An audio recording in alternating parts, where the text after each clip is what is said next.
Pasukan Vladimir Putin kembali membuktikan kehebatannya di medan pertempuran melawan pasukan Volodymyr Zelensky.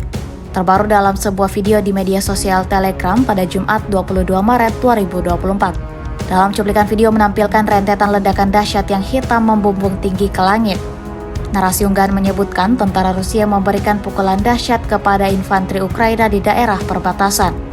Tepatnya di perbatasan wilayah Belgorod dan Sumy, penerbangan dan artileri menyerang militer Ukraina dengan kuat yang mencoba melintasi perbatasan.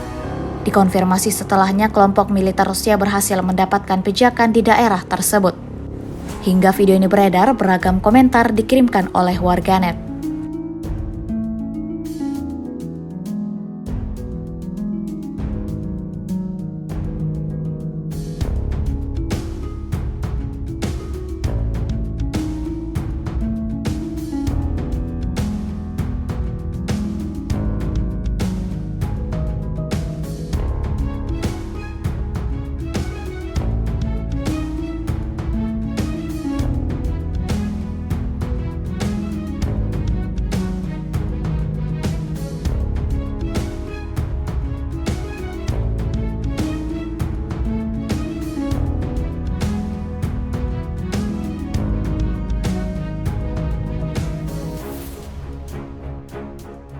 Download Tribun X sekarang, menghadirkan lokal menjadi Indonesia.